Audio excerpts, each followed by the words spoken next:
Now, this whole scene of communicating to the writer sibling while they're in a coma is a little interesting.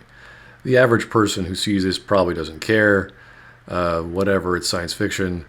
And then the inverse of that is, oh my god, BioWare can do no wrong, this is amazing, blah, blah, blah. Well, we're not in that camp. The second person who sees this knows that comas probably involve your brain being non-responsive or dead, and this scene is pretty much impossible. You'd probably be right. There's a lack of information from the narrative.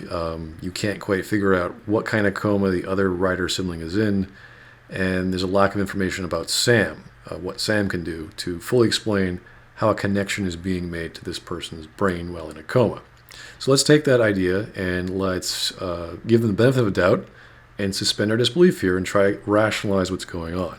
Okay, so this means we can communicate to someone through this implant, which is in the brain. That means Ryder's brain is still functional in some way, but the connection between that part of the brain and the rest of the body is broken, which could mean a broken spinal column or certain neurons or synapses are not working or not firing properly. There could be some neurotransmitter blockage.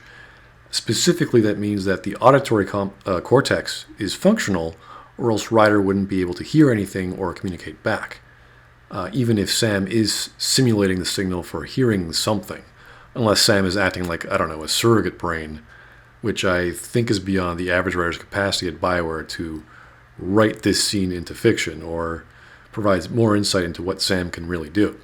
That would involve understanding the parts of the brain that involve speech, like Wernicke and Broca's area of the brain, which is how we translate words, and all sorts of fun neurology, which is a little too heavy duty for this kind of game, I think.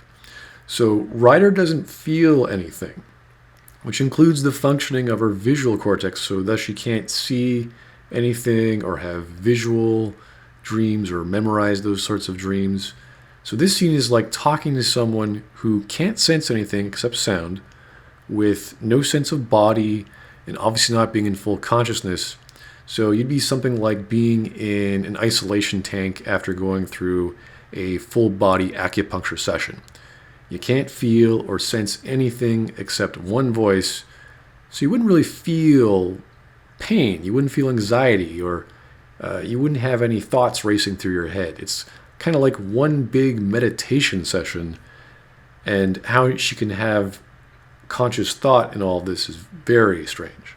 Okay, so you're in this weird meditative, non-emotional state, and while it's pretty sad to hear a story mentally, ideally, about losing your dad, it really wouldn't impact you as a mind if it's just a floating, painless, sound listening and sound expressing one. There would be no stress because you can't tell your body to produce any stress hormones or glucocorticoids. Your hypothalamus and hippocampus, which has the mineralocorticoids, they're mineralocorticoid receptors to start making the body feel stressed or in pain, or inversely serotonergic receptors to feel pleasure, wouldn't be receiving those signals. And even if they did, they couldn't do anything or tell the rest of the body to feel such things because, again, we're in a coma.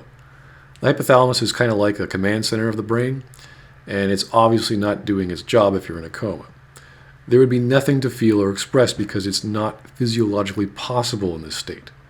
You wouldn't like your dad dying, but you wouldn't have an emotional reaction because you can't generate emotions.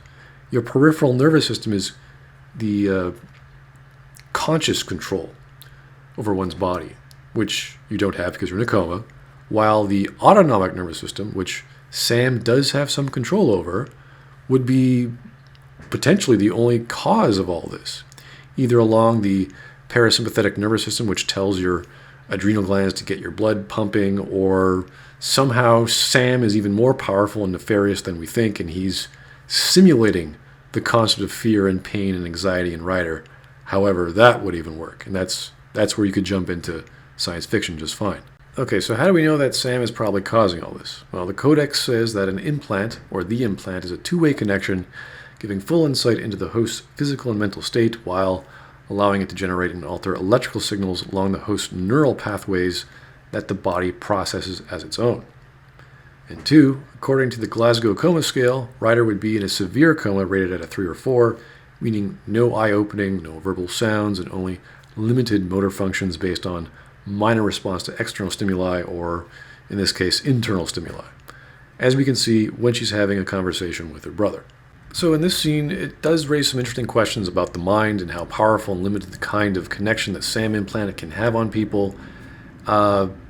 This is one of the beauties of science fiction. At least it's not as bad or as bringing someone back from the planetary reentry and brain death in Mass Effect 2, but it still does make you think.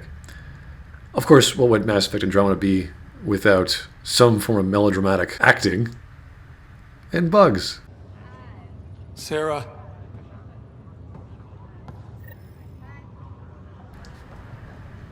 There we go.